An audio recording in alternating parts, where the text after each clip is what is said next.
Hello students, कैसे हैं आप लोग।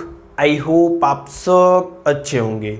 मैं हूं वैभव दुबे और यह है आपका प्यारा सा चैनल एमपी सेंटर। स्टूडेंट्स, आज की इस वीडियो में हम लोग क्लास 12th फिजिक्स के 5th चैप्टर इलेक्ट्रिक कंडक्शन वैद्युत चालन का एक मोस्ट इम्पॉर्टेंट टॉपिक पढ़ने जा रहे हैं। वह टॉपिक है ओम का नियम, ओम्स लॉ। स्टूडेंट्स, अगर आपका इस टॉपिक से रिलेटेड कोई भी डाउट हो तो आप इस वीडियो को लास्ट तक ज़रूर देखिएगा। और इसके साथ इस वीडियो में हम लोग on the basis of drift velocity, अनुगमन वेग के आधार पर इस ओम के नियम की व्युत्पत्ति भी करने वाले हैं। यानी कि ओम के नियम की व्युत्पत्ति हम लोग किससे करेंगे? ड्रिफ्ट वेलोसिटी से। तो वीडियो को लास्ट तक देखते रहिएगा, बहुत ही इंपॉर्टेंट वीडियो है, एग्जाम में भी ऐसे क्वेश्चन आते हैं। तो चलिए इस वीडियो को स्टार्ट करते हैं। सबसे पहले हम लोग किसके बारे में स्टडी करने वाले हैं? ओम का नियम। ओम का नियम सन 1826 ईस्वी में दिया गया था। ठीक है, जर्मन के एक वैज्ञानिक थे जिनका नाम था जॉर्ज साइमन ओम। ठीक है, जॉर्ज साइमन ओम। जॉर्ज साइमन ओम ने सन 1826 ईस्वी में किसी चालक के सिरों के बीच लगाए गए विभवांतर तथा उसमें प्रवाहित धारा के बीच एक संबंध बताया। ठीक है, अगर चालक के सिरों के बीच विभवांतर भी है और इसमें प्रवाहित धारा का मान I है तो V और I में इन्होंने जॉर्ज साइमन ओम ने एक संबंध बताया और इस नियम को कहा जाता है ओम का नियम। कौन सा संबंध बताया है अभी हम लोग आगे देखते हैं। सबसे पहले ओम के नियम में हम लोग एक लाइन कह सकते हैं। क्या कहेंगे? हम लोग कहेंगे कि सन 1826 ईस्वी में, आपको नोट भी करना है, आप हमारे साथ नोट भी कर लीजिए। ठीक है, सन 1826 ईस्वी में जर्मन के वैज्ञानिक जॉर्ज साइमन ओम ने किसी चालक के सिरों के बीच विभवांतर तथा उसमें प्रवाहित धारा के बीच एक संबंध बताया। इसे ओम का नियम कहते हैं। ठीक है, एक बार फिर से सुनिए, हम लोगों ने क्या कहा? हमने कहा कि सन 1826 ईस्वी में जर्मन के वैज्ञानिक जॉर्ज साइमन ओम ने किसी चालक के सिरों के बीच विभवांतर और उसमें प्रवाहित धारा के बीच एक संबंध बताया। इसे ओम का नियम कहते हैं। अब हम लोग देखेंगे कि जॉर्ज साइमन ओम ने कौन सा संबंध बताया है। ठीक है, देखिए, जॉर्ज साइमन ओम ने बताया कि किसी भी चालक की अगर भौतिक फिजिकल कंडीशन को नियत रख दे, यानी कि ये जो चालक हमने लगाया है, इस चालक के टेम्परेचर को, ताप को, ठीक है, क्या रखा जाए? कांस्टेंट रखा जाए। इसकी लंबाई को भी, ठीक है, ये सब फिजिकल कंडीशन है। ठीक है, लंबाई को भी क्या रखा जाए? कांस्टेंट रखा जाए। ठीक, अगर किसी भी चालक के ताप को, लंबाई को और जो भी भौतिक अवस्थाएं हैं उनको क्या रखा जाए? नियत रखा जाए। तो चालक के सिरों के बीच का जो विभवांतर भी है, ठीक है, चालक के सिरों के बीच का जो विभवांतर भी है और उसमें प्रवाहित धारा का जो अनुपात होता है वह सदैव कांस्टेंट होता है। ठीक है, जॉर्ज साइमन ओम ने क्या बताया कि चालक के सिरों के बीच विभवांतर भी और प्रवाहित धारा I का अनुपात सदैव नियत रहता है, कांस्टेंट रहता है। कब के लिए? जब उस चालक की भौतिक अवस्था जैसे ताप, लंबाई इत्यादि को नियत रखा जाए। तो एक लाइन में हम लोग ओम के नियम को लिख सकते हैं डबल इन्वर्टेड कामा में कि यदि किसी चालक की भौतिक अवस्था जैसे ताप, लंबाई इत्यादि नियत रहे तो चालक के सिरों के बीच विभवांतर और प्रवाहित धारा का अनुपात एक नियतांक होता है। ठीक है, अभी पूरे डिटेल में हम लोग ओम के नियम को पढ़ने वाले हैं। सबसे पहले समझते हैं होता क्या है। क्या बताया जॉर्ज साइमन ओम ने? इन्होंने बताया कि यदि किसी चालक की भौतिक अवस्था ताप, लंबाई इत्यादि को नियत रखे तो चालक के सिरों के बीच विभवांतर भी और प्रवाहित धारा I का अनुपात एक नियतांक होता है। और हम लोग जानते हैं कि जो ये V और I का अनुपात होता है इसको हम लोग प्रतिरोध आर कहते हैं। ठीक है, तो V upon I is equal to कितना होता है आर, इतना हम लोग जानते हैं। तो यहां से कांस्टेंट की जगह क्या मिला है हमें, आर। आर क्या है, रेजिस्टेंस। रेजिस्टेंस मीन्स प्रतिरोध, यानी कि जो आर है वह प्रतिरोध जो है वह क्या है, कांस्टेंट है। यानी कि ओम के नियम में जो प्रतिरोध होता है वह सदैव कांस्टेंट होता है, नियत होता है। लेकिन हम लोग जानते हैं कि जो आपका रेजिस्टेंस होता है वह परिवर्ती भी हो सकता है, लेकिन यहाँ पे ओम के नियम में रेजिस्टेंस क्या है, कांस्टेंट है। ठीक है, अब देखिए ऐसे बहुत सारे पदार्थ हैं, लेकिन सभी पदार्थ ओम के नियम को फॉलो नहीं करते। ठीक है, जितने पदार्थ हैं ऐसा नहीं है कि सभी पदार्थ ओम के नियम को फॉलो करते हों, लेकिन 90% ऐसे पदार्थ हैं जो ओम के नियम को पालन करते हैं। ठीक है, जो पदार्थ ओम के नियम को फॉलो करते हैं, ओम के नियम का पालन करते हैं, उन्हें ओमीय चालक कहते हैं। ठीक है, उन्हें क्या कहते हैं, ओमी चालक कहते हैं। सभी पदार्थ ओम के नियम को नहीं फॉलो करते, लेकिन 90% ऐसे पदार्थ हैं जो ओम के नियम का पालन करते हैं, ऐसे सभी पदार्थों को कहा जाता है ओमी चालक। ठीक है, अगर हम यहाँ पे V और I के बीच में एक ग्राफ खींचे, ठीक है, V और I के बीच में एक ग्राफ खींचे, इस प्रकार से V यहाँ पे हमने ले लिया, I इधर ले लिया। ठीक है, तो जो ग्राफ हमें मिलने वाला है वह क्या मिलने वाला है, एक सीधी रेखा में मिलेगा।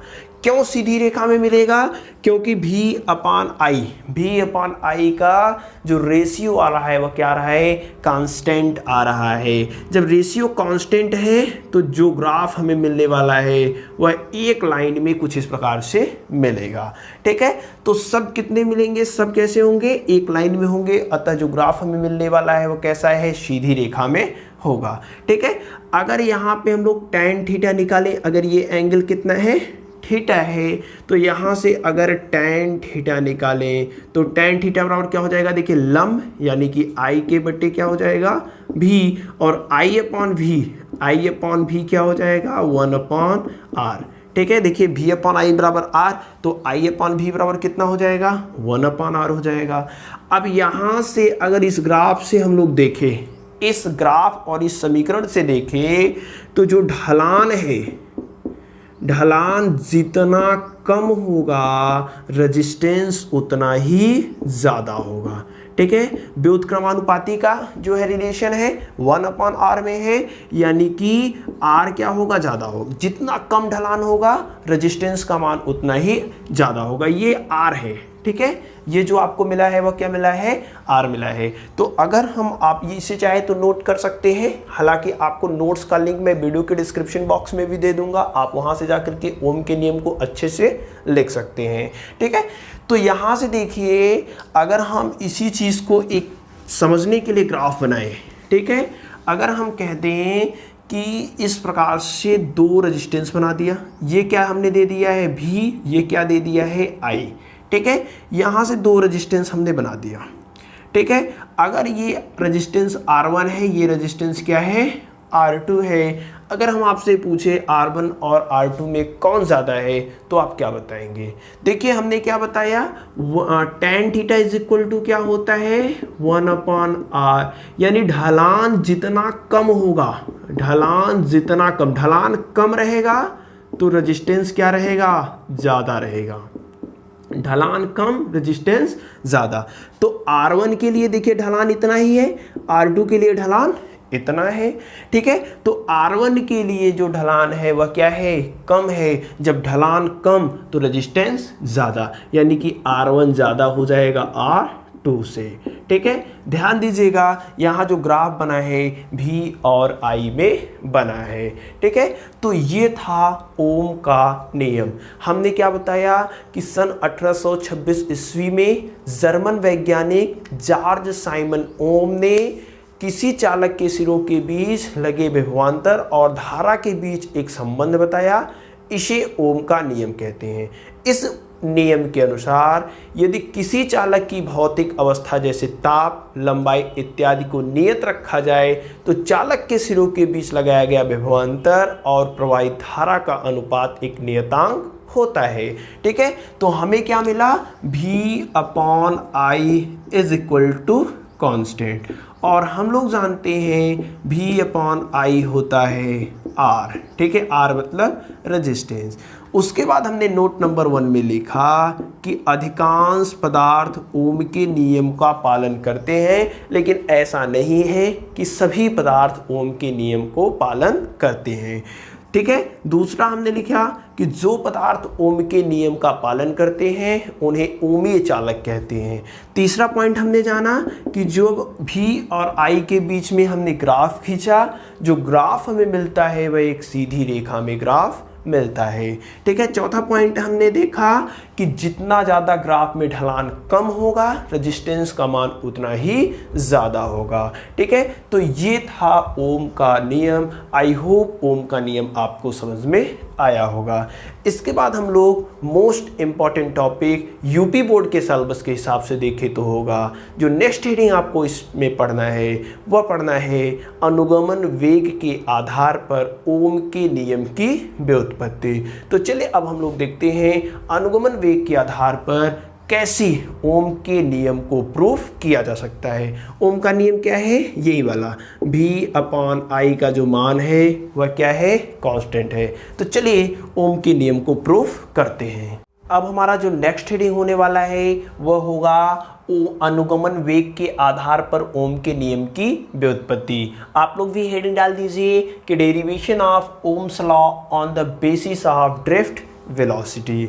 तो चलिए देखते हैं, इंपॉर्टेंट टॉपिक है, कोई भी डाउट होगा तो पूरा देखिएगा बिना स्किप के, आपको सब कुछ समझ में आ जाएगा। देखिए हम क्या कह रहे हैं, कोई चालक ले लेते हैं। ठीक है, इस चालक की जो लंबाई है वह हम लोग मान लेते हैं L है। ठीक है, चालक की लंबाई कितनी है, L है। हमने मान लिया कि एक चालक है, चालक की लंबाई L है। इस चालक को एक बैटरी से हम लोग कनेक्ट कर देते हैं। ठीक है, जो बैटरी का विभवांतर है वह है आपका V। ठीक है, ये पॉजिटिव एंड ये निगेटिव एंड, एक वैद्युत क्षेत्र उत्पन्न हो जाएगा। जो वैद्युत क्षेत्र की दिशा होगी वह धनावेश से ऋणावेश की ओर होगी। ठीक है, वैद्युत क्षेत्र इस दिशा में उत्पन्न हो जाएगा। इस चालक के अंदर ढेर सारे इलेक्ट्रॉन होंगे। ठीक है, फ्री इलेक्ट्रॉन, इस प्रकार से ढेर सारे फ्री इलेक्ट्रॉन होंगे जो रैंडम गति कर रहे होंगे। लेकिन जैसे ही हम इनको बैटरी से कनेक्ट किए, ठीक है, ये जो क्रॉस सेक्शन का एरिया है इसको हम मान लेते हैं A। ठीक है, ये जो अनुप्रस्थ का क्षेत्रफल है वह कितना है, A है। अब देखिए जब हम इनको बैटरी से कनेक्ट कर दिया, इस चालक को जब हमने बैटरी से कनेक्ट किया तो इसमें धनावेश से ऋणावेश की ओर एक वैद्युत क्षेत्र उत्पन्न होगा। ठीक है, और जो वैद्युत क्षेत्र E का मान होगा वह कितना होगा। ठीक है, वैद्युत क्षेत्र E का मान देख लेते हैं कितना है। वैद्युत क्षेत्र E बराबर आपका हो जाएगा, देखिए वैद्युत क्षेत्र E बराबर क्या होगा, V/L। ये कहाँ से लिख रहे हैं, शायद से आपको याद हो हम विभव प्रवणता जब पढ़ा रहे थे तो V बराबर हमने पढ़ा था E/L। ठीक है, तो यहीं से हम लिख रहे हैं E बराबर V/L। ठीक है, अब देखिए एक वैद्युत क्षेत्र उत्पन्न हो जाएगा। अब इस वैद्युत क्षेत्र के कारण इलेक्ट्रॉनों पर एक बल कार्य करने लगेगा। जो बल की दिशा होगी वह वैद्युत क्षेत्र की दिशा के ठीक विपरीत होगा। क्यों, क्योंकि ऋणावेश पर बल लगता है वह वैद्युत क्षेत्र की दिशा के ठीक विपरीत लगता है। ठीक है, इन इलेक्ट्रॉनों पर एक बल कार्य करेगा। क्यों कार्य करेगा, इस वैद्युत क्षेत्र के कारण। इसकी जो दिशा होगी वह वैद्युत क्षेत्र की दिशा के ठीक विपरीत होगी। ठीक है, अतः इस वैद्युत क्षेत्र के कारण इलेक्ट्रॉन पर बल कार्य करेगा और इलेक्ट्रॉन पर जो बल होगा वह देखते हैं मुक्त इलेक्ट्रॉनों पर बल कितना होगा, मुक्त इलेक्ट्रॉनों पर बल। ठीक है, F इज इक्वल टू कितना होता है, Q इंटू E। Q मतलब आवेश, इलेक्ट्रॉनों पर आवेश कितना होता है, E इंटू E हो जाएगा। ठीक है, वैद्युत क्षेत्र का मान रख देते हैं, E बराबर कितना है, V/L। ठीक है, ये हमें क्या मिल गया है, F का मान, यानी कि इन इलेक्ट्रॉनों पर कितना बल कार्य करेगा, इतना। अब देखिए इस बल के कारण इलेक्ट्रॉनों को त्वरण भी लगने लगेगा। इस बल के कारण इलेक्ट्रॉनों पर एक त्वरण कार्य करने लगेगा, जिसके कारण इलेक्ट्रॉन त्वरित गति प्राप्त करेंगे। ठीक है, तो इस बल के कारण इलेक्ट्रॉनों पर क्या लगेगा, त्वरण लगेगा। इस बल के कारण उत्पन्न त्वरण, ये सब चीज़ें हमने पहले ही ड्रिफ्ट वेलोसिटी में पढ़ लिया है। अगर आपने उस लेक्चर को नहीं देखा है तो लिंक आपको डिस्क्रिप्शन बॉक्स में मिल जाएगा, देख लीजिएगा, सब कुछ आपको बहुत ही आसान लगेगा। ठीक है, एक बार फिर से इसको भी देखेंगे तब आप समझ जाएंगे। इस बल के कारण त्वरण उत्पन्न होगा, इस बल के कारण उत्पन्न त्वरण, और त्वरण ए का जो मान होता है वह कितना होता है, F/m। m क्या है, मास ऑफ इलेक्ट्रॉन। ठीक है, अब देखिए F का मान उठा करके यहाँ से रख देते हैं तो कितना हो जाएगा, EV/m × L। ठीक है, समीकरण नंबर 2 कर देते हैं, या फिर इसको हटा देते हैं, समीकरण नंबर 1 ही से कर देते हैं। ए का मान हमें मिल गया EV/L। ठीक है, सबसे पहले क्या था, चालक को हमने बैटरी से कनेक्ट किया। बैटरी से जब कनेक्ट किया तो धनावेश से ऋणावेश की ओर एक वैद्युत क्षेत्र उत्पन्न हुआ।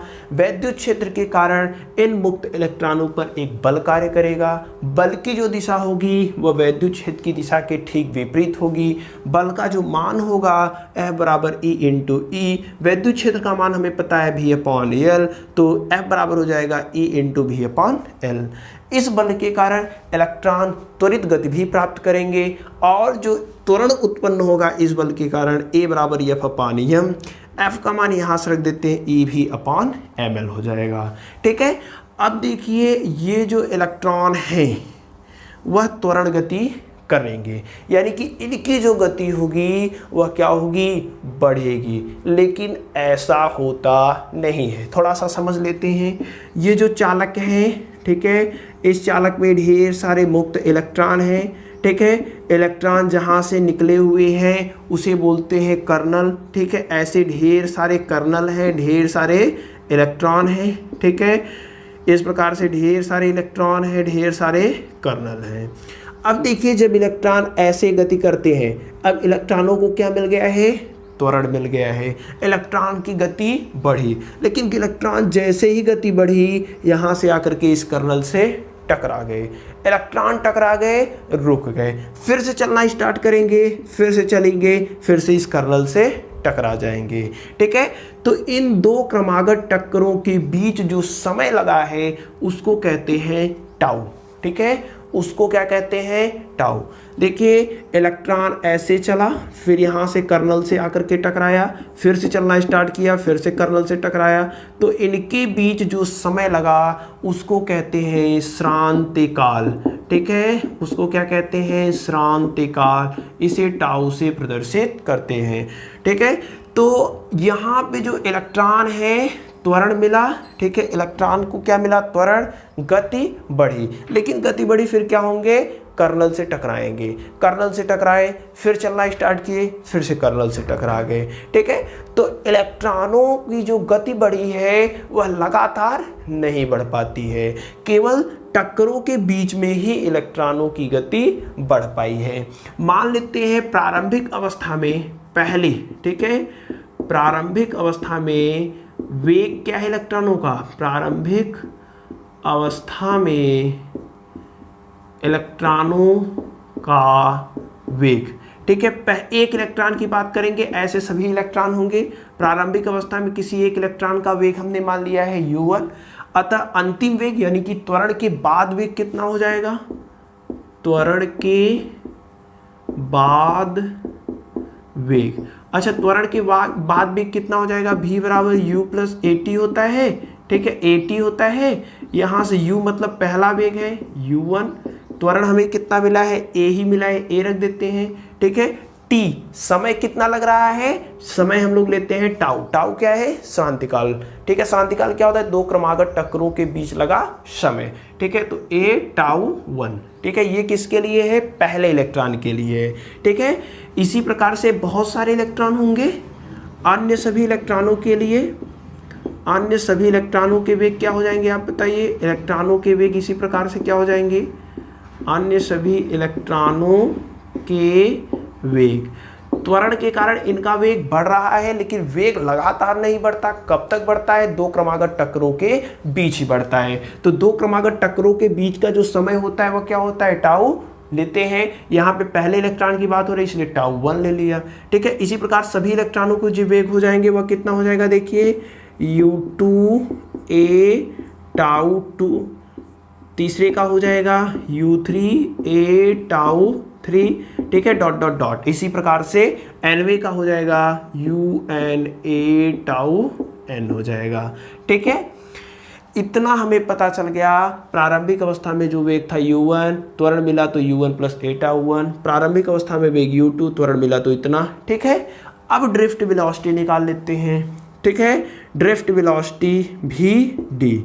अच्छा, ड्रिफ्ट वेलोसिटी vd का मान क्या होगा, इन सभी वेगों का औसत निकालना पड़ेगा, ठीक है। इन सभी वेगों का हम लोग क्या निकाल लेते हैं, औसत निकाल लेते हैं। तो क्या हो जाएगा, देखिए u1 plus a tau 1 plus u2 plus a tau 2 plus dot dot dot, इसी प्रकार से un plus a tau n के बटे क्या हो जाएगा, ध्यान से देखिए n हो जाएगा। औसत ऐसे ही निकाला जाता है, ठीक है, ठीक है। हमने क्या किया, सभी इलेक्ट्रॉनों के वेगों को जोड़ करके इलेक्ट्रॉनों की संख्या से भाग दे दिया, हमें औसत वेग निकल गया। और इसी सूक्ष्म नियत औसत वेग को कहा जाता है ड्रिफ्ट वेलोसिटी।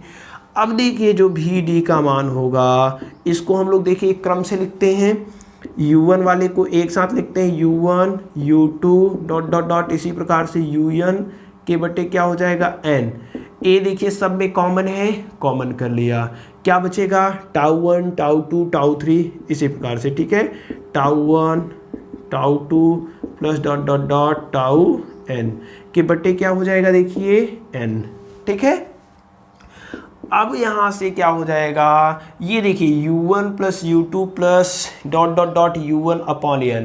हम क्या जानते हैं, इलेक्ट्रॉनों का जो औसत वेग होता है, मुक्त इलेक्ट्रॉनों का जो औसत वेग होता है वह 0 होता है। इसको भी हमने ड्रिफ्ट वेलोसिटी वाले लेक्चर में, अनुगमन वेग वाले लेक्चर में फुल डिटेल में अध्ययन किया था कि ऐसा क्यों होता है। तो इन इलेक्ट्रॉनों का जो मुक्त इलेक्ट्रॉन है, इन मुक्त इलेक्ट्रॉनों का जो औसत वेग होता है वह 0 होता है, यानी ये वाली पूरी राशि कितनी हो जाएगी, 0। तो vd इज इक्वल टू कितना हो जाएगा, 0। देखिए a, अब सभी श्रांतिकालों का औसत निकाल रहे हैं। ये पहले इलेक्ट्रॉन का श्रांतिकाल वेग है, समय है, ये दूसरे का है, ये तीसरे का है, इसी प्रकार से nवे का है। तो सबका जो औसत निकलेगा, ये पूरा जो औसत निकल रहा है इसको हमने मान लिया है टाउ, ठीक है। यानी कि vd का जो मान मिला हमें वह कितना मिल गया, a टाउ मिल गया है, ठीक है। vd इज इक्वल टू कितना मिल गया, a टाउ मिल गया है। अब देखिए यहाँ से हम लोग क्या कर रहे हैं, a का मान इस वाले समीकरण से उठा करके रख देते हैं, ठीक है। समीकरण 1 से a का मान रखने पर, समीकरण 1 से a का मान रखने पर, ठीक है, रख देते हैं, a का मान रख देते हैं। देखिए vd इज इक्वल टू कितना हो जाएगा, vd बराबर हो जाएगा a का मान यहाँ से रखते हैं। a का मान देखिए क्या है, EV upon ml into tau, ठीक है। ये समीकरण नंबर हमने क्या कर दिया, 2 कर दिया, ठीक है। अब एक रिलेशन हमने पढ़ा है, इस पर एक स्पेशल वीडियो भी हमने बनाया है, ड्रिफ्ट वेलोसिटी और इलेक्ट्रिक करंट के बीच संबंध, ठीक है। अनुगमन वेग और विद्युत धारा के बीच संबंध हमने निकाला है। वह संबंध कितना होता है, I is equal to NEAVD होता है। इतना हमने संबंध निकाला है ऑलरेडी पहले से ही। ये समीकरण हमें कहाँ से मिला, ये जो समीकरण है ये ड्रिफ्ट वेलोसिटी और I करंट के बीच संबंध को बताता है। इस पर हमने एक ऑलरेडी वीडियो बनाया है कि I बराबर NEAVD कैसे होता है। आप चाहे तो इस वीडियो को देख सकते हैं, लिंक आपको डिस्क्रिप्शन में मिल जाएगा, या फिर आप प्लेलिस्ट भी चेक कर सकते हैं। तो यहाँ से देखिए I बराबर कितना हो जाएगा, NEAVD। VD का मान यहाँ से उठा करके रखते हैं। तो चलिए VD का मान यहाँ से उठा करके रखेंगे तो कितना हो जाएगा, देखिए EV/mL × टाउ। ठीक है, अब यहाँ से I इज इक्वल टू कितना हो जाएगा, I बराबर ई का गुणा होगा तो NE² AV/mL × टाउ। ठीक है, अब देखिए ये ml को हम सब कुछ क्या लिख रहे हैं, ध्यान से देखिए, यहाँ भी है। ठीक है, ये जो I इधर है, ये ml इधर क्या है, भाग में है, इधर आएगा तो गुणे में हो जाएगा। ml इधर क्या था, भाग में था, इधर आया गुणा में हो गया। ये I इधर क्या था, ये I इधर क्या था, गुणे में, इधर आएगा तो भाग में हो जाएगा, भाग में दे दिया। अभी देखिए NE² A × tau, NE² A × tau क्या है, गुणे में है, इधर आएगा तो भाग। ठीक है, तो भाग में NE² A × टाउ भाग में हो गया। ठीक है, अभी इधर क्या बचा है, भी, तो V/I। ठीक है, यहाँ से हम लोग क्या कर रहे हैं, ठीक है, यहाँ से V/I को पहले लिख दे रहे हैं। V/I इज इक्वल टू क्या है, ML के बटे NE² A × टाउ। ठीक है, ये जो हमें मिला है रिलेशन, इसको ध्यान से देखिए। ये जो रिलेशन है इसमें m क्या है, मास ऑफ इलेक्ट्रॉन, इलेक्ट्रॉनों का द्रव्यमान। मास ऑफ इलेक्ट्रॉन क्या होता है, कांस्टेंट होता है, यानी जो m है वह क्या हो गया, कांस्टेंट हो गया। L क्या है, लेंथ ऑफ द कंडक्टर, चालक की लंबाई। चालक की लंबाई अगर आप तापमान नहीं बढ़ाएंगे तो कांस्टेंट ही रहेगा। ठीक है, चालक की लंबाई को हमें क्या करना है, कांस्टेंट ही रखना है, ये भी ओम का नियम कहता है। तो L भी क्या हो गया, कांस्टेंट हो गया। N क्या है, number of electron per unit volume, यानी एकांक आयतन में मुक्त इलेक्ट्रॉनों की संख्या। तो एकांक आयतन में मुक्त इलेक्ट्रॉनों की संख्या भी नियत होती है, यह भिन्न भिन्न चालकों के लिए भिन्न भिन्न होता है। इस चालक के लिए number of free electron in per unit volume fix है। ठीक है, मुक्त इलेक्ट्रॉनों की संख्या एकांक द्रव आयतन में क्या है, फिक्स है। N भी फिक्स हो गया। E क्या है, चार्ज ऑन इलेक्ट्रॉन, E क्या है, charge on electron, charge on electron fix होता है। A भी क्या हो जाएगा, कांस्टेंट हो जाएगा, area of cross section constant है। और टाउ का भी जो मान होता है वह कांस्टेंट होता है, वह लगभग 10⁻⁻14 सेकेंड होता है। तो ये जितनी भी राशियां यहाँ पे हमें मिली हैं, ये सब की सब कैसी हैं, कांस्टेंट है। ठीक है, V/I की उस साइड जितनी भी राशियां हैं, सभी राशियां क्या है, कांस्टेंट है। अतः देखिए क्या हो जाएगा, यहाँ से हम लोग क्या कह सकते हैं, यहाँ से हम लोग कह सकते हैं कि जो V/I है वह कांस्टेंट है। ठीक है, V/I क्या है, शायद से आपको दिख ना रहा हो, इधर लिख देते हैं V/I is equal to constant. ठीक है, V/I is equal to constant. यही ओम का नियम भी कहता है कि जो V/I का मान होगा वह कांस्टेंट होगा, नियत होगा, बदलेगा नहीं। कब, जब L को कांस्टेंट रखा जाए, यानी कि लंबाई चालक की कांस्टेंट रखी जाए। तापमान अगर कांस्टेंट रहेगा तो E का मान नहीं, N का मान नहीं बदलेगा, नहीं A का मान बदलेगा, नहीं टाउ का मान बदलेगा। ठीक है, तो ये जो पूरा सिस्टम था, ये जो पूरा तरीका था, वह था अनुगमन वेग के आधार पर ओम के नियम की व्युत्पत्ति। ठीक है, इस नियम से या फिर इस तरीके से हम लोग अनुगमन वेग के आधार पर ओम के नियम की व्युत्पत्ति कर सकते हैं। ठीक है, वीडियो को पॉज करके आप लोग इसको अच्छे से नोट कर लीजिए। आई होप ये आपको अच्छे से समझ में आया होगा। ठीक है, तो इस वीडियो में आपको दो चीज़ें बताई गई है, एक है आपका ओम का नियम, दूसरा है आपका ओम के नियम की व्युत्पत्ति यानी proof of Ohm's law on the basis of drift velocity. ठीक है, तो इस तरीके से ड्रिफ्ट वेलोसिटी के द्वारा हम लोग ओम के नियम की व्युत्पत्ति करते हैं। ठीक है, आई होप ये वीडियो आपके लिए हेल्पफुल होगी। अगर ये वीडियो आपके लिए थोड़ी सी भी हेल्पफुल हो तो वीडियो को लाइक और शेयर दोनों कर दीजिएगा। Thank you very much.